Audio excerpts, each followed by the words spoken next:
కడప జిల్లా ప్రొద్దుటూరులో కాంగ్రెస్ కార్యాలయంలో మీడియా సమావేశం నిర్వహించిన ఇర్ఫాన్ బాసా కేంద్ర మరియు రాష్ట్ర ప్రభుత్వాలపై తీవ్ర విమర్శలు చేశారు.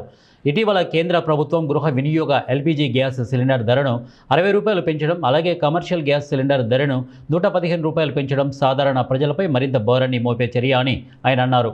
మహిళా దినోత్సవం రోజున మహిళలను సంక్షేమ పథకాలు ప్రకటిస్తారని ప్రజలు ఆశించిన సమయంలో ఆంధ్రప్రదేశ్ ముఖ్యమంత్రి నారా చంద్రబాబు నాయుడు కూటమి ప్రభుత్వం మహిళలకు ఇచ్చినటువంటి ధర 1500 ఆర్థిక సహాయం వాగ్దానం అమలు చేయకుండా గ్యాస్ ధరలను పెంచడం దురదృష్టకరమని విమర్శించారు. గ్యాస్ ధరల పెంపు వల్ల గృహిణులపై మాత్రమే కాకుండా హోటళ్లు, చిన్న వ్యాపారాలు మరియు ఇతర వాణిజ్య రంగాలపై కూడా తీవ్ర ప్రభావం పడుతోందని వారు అన్నారు. కూటమి ప్రభుత్వం ఉంది, ఎందుకంటే ఈరోజు గ్యాస్ తీసుకుంటే మళ్ళీ 25 రోజుల వరకు గ్యాస్ తీసుకోకూడదంట, ఇవ్వరంట. అసలు రేట్లు పెంచి కూడా గ్యాస్ సిలిండర్లు ఇవ్వరంట. రాబోయే ఇప్పుడు రంజాన్ నెల నడుస్తూ ఉంది, ఉగాది పండుగ వస్తూ ఉంది, శ్రీరామనవమి ఉంది, అలాగే గుడ్ ఫ్రైడేస్ ఉన్నాయి.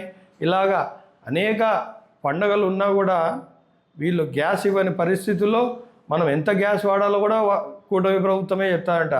మన ఎప్పుడు గ్యాస్ తీసుకోవాలి, ఎంత గ్యాస్ వాడాలనేది కూడా చంద్రబాబు నాయుడు గారు అలాగే కూటమి ప్రభుత్వం మనకు చెప్తారంట.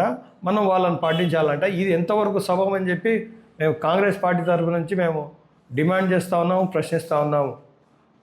ఈరోజు మనకు అనుమానాలు కలుగుతూ ఉన్నాయి. అసలు మన ఆంధ్ర రాష్ట్రంలో కానీ మన భారతదేశంలో కానీ మన ప్రభుత్వం నడిపిస్తుందా లేకుంటే ట్రంప్ సర్కార్ నడుస్తుందా అని చెప్పి సందంగా ప్రశ్నిస్తూ ఉన్నాను. ఆ రోజు బ్రిటిష్ వాళ్ళు మనం పరిపాలిస్తే ఈరోజు అమెరికన్లు పరిపాలించే పరిస్థితికి ఈరోజు ఎన్డీఏ ప్రభుత్వం మనకు దిగజార్చింది. మనం అంతర్జాతీయంగా పెట్రోల్ ఎక్కడ కొనాలి, డీజిల్ ఎక్కడ కొనాలి, గ్యాస్ ఎక్కడ కొనాలి, ఎవరి దగ్గర కొనాలి, ఎంత కొనాలి అనేది కూడా ట్రంప్ మన ప్రవాదానికి చెప్తే మనం ఆ మాట మనం వినాలంట. ఇంతకంటే దౌర్భాగ్యం ఏమన్నా ఉంటుందని చెప్పి ఈ సందర్భంగా నేను ప్రశ్నిస్తూ ఉన్నాను. మంచి సంబంధాలు కలిగి ఉన్న ఇరాన్ను ఈరోజు మనం వారి స్నేహాన్ని దూరం చేసుకున్నాం. అది కాశ్మీర్ విషయంలో అయినా సరే, యుఎన్లో అనేక రెజల్యూషన్స్ వచ్చినప్పుడు కూడా మన భారతదేశంతో నిలబడింది ఆ రోజు ఇరాన్. ఎటువంటి కారణాలు లేకుండా కేవలం ట్రంప్తో అలాగే నెతన్యాహుతో భయపడి ఈరోజు మోడీ గారు ఇలాంటి పరిస్థితికి తీసుకొచ్చారని చెప్పి నేను తెలియజేస్తూ ఉన్నాను. ఈ సందర్భంగా తెలియజేసేది ఏంటంటే అక్కడ నుండి మంచి సంబంధాలు ఉన్న ఇరాన్ని వదిలేసి, వారి స్నేహాన్ని వదిలేసి, వాళ్ళ శత్రు దేశమైన ఇజ్రాయెల్ని వాళ్ళు సపోర్ట్ చేస్తూ ఉంటే మన భారతదేశం వాళ్ళు ఏం చేశారు? ప్రపంచవ్యాప్తంగా ఎవరున్నా సరే ఇప్పుడు దాదాపుగా ప్రపంచంలో 20% సప్లై అయ్యే ఆయిల్ ఇరాన్ మీద వెళ్ళాలా. ఈరోజు ఇరాన్ ఆ సముద్ర మార్గం ఆపేసింది. అందుకనేసి ఈరోజు ఇరాన్ మన దేశంలో కూడా ఈ పెట్రోల్, గ్యాస్ రాకుండా చేసింది. కేవలం వాళ్ళు ఇప్పటికీ ఒక చైనాకు, ఒక రష్యా, ఇలా వేరే దేశాలకు వాళ్ళు అనుమతి ఇచ్చారు. కానీ ఈరోజు మనకందరికీ అక్కడ ఆపేసినారు. ఎందుకంటే మన చేతకాని అసమర్థత ప్రభుత్వం వల్ల.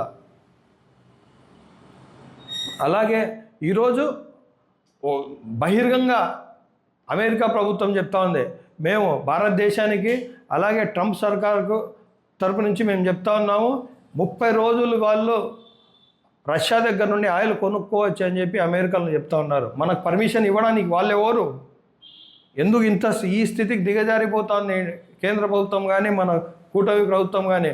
కూటమి ప్రభుత్వం ఎందుకంటా ఉన్నా అంటే ఈరోజు కేంద్రంలో ఎన్డీఏ ప్రభుత్వం ఉందంటే అది కేవలం ఆంధ్రప్రదేశ్ మరి నితీష్ కుమార్ వాళ్ళ ఈ ఇద్దరు పార్టీల వల్ల, వీరిద్దరి మద్దతు వల్ల ఈరోజు ఎన్డీఏ ప్రభుత్వం ఉంది.